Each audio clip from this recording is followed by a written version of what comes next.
Joining me is an economist who's written plenty about this disastrous transition to green energy, former Productivity Commissioner and academic Judith Sloan, who's now a columnist with the Australian newspaper. Judith, great to see you. Now, look, when you look at these things that we have got to do to get to net zero, what do you conclude? Well, actually, I think it sounds a bit low, to tell you the truth. It's actually probably going to be a factor again of $9 trillion.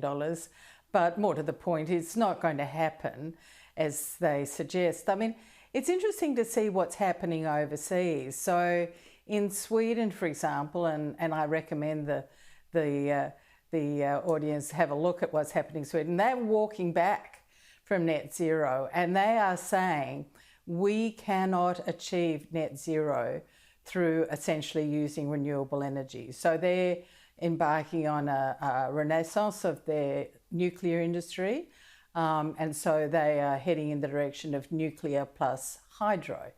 And I think the emerging consensus, dare I use that term, overseas though, is that a net zero strategy based essentially on renewables with backup just will not work. It's not just that it's not feasible, the sums of money are just too vast, and as you said, the land mass that it would take up is actually impractical. Yes, Sweden actually still wants net zero, it just says you can't do it with renewables, it's got to go nuclear. But this report says, no, nuclear is too expensive, takes too long, nuclear is banned. I mean, so, you know, we've got another hand tied behind our back. Going to net zero, and this is what makes this impossible, I mean, this impossibly large task, even crazier. Going to net zero will not actually change our climate as well. We're just too small. The former chief scientist admitted this.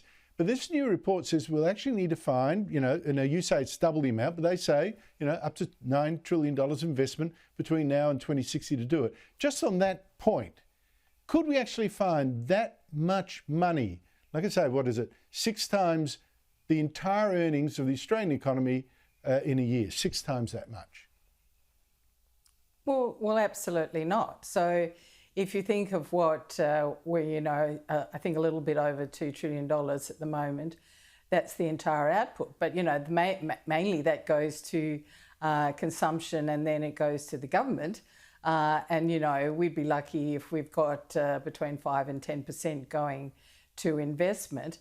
And of course, we don't want just investment in net zero related activities, we want investment more generally. So if you start to sort of push it through what I'd call the economic pub test, it just doesn't work out, right? The sums of money are simply unachievable, while, you know, trying to keep basically a balanced economy where people's living standards are in some way maintained. I think the mask has come off the government's plans, but I note that the Chris Bowman, he didn't talk about this at all today. Quickly, Judith, I've got to ask you about this. Reserve Bank Governor Philip Lowe's clearly going to be replaced by the Albanese government. It's just left him there, you know, dangling in the wind. It's made him a scapegoat for the interest rate rises, but keeps saying, oh no, we haven't made a decision. Everyone knows it has.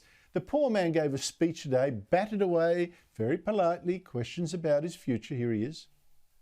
In terms of my own position, as I've said before, if I was asked to continue in the role, I'd be honoured to do that, and I would continue. If I'm not asked to continue in the role, I'll do my best to support my successor, and the Treasurer has said that he'll make an announcement before the end of this month. So I haven't got anything more to add on that. Judith Sloan, some Liberals now say Philip Lowe should actually stay in these troubled times. Do you agree?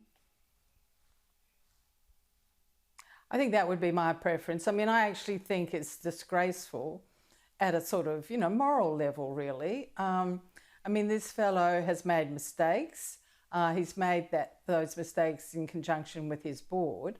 But I think in the last 12 months particularly, he's been doing a pretty good job. And, you know, he's an unpopular guy. You know, it's not an easy job for him to have. And I think this sort of shilly-shallying around is extremely unfair on him.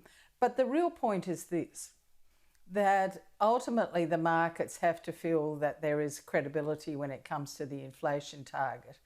And the fact that the government has mucked around on this last month when there was an increase as opposed to the most recent one where there was a pause. The way that the Treasurer behaved, which was a bit like a sort of teenager who wasn't allowed to go out on Saturday night, I mean, that is not a help.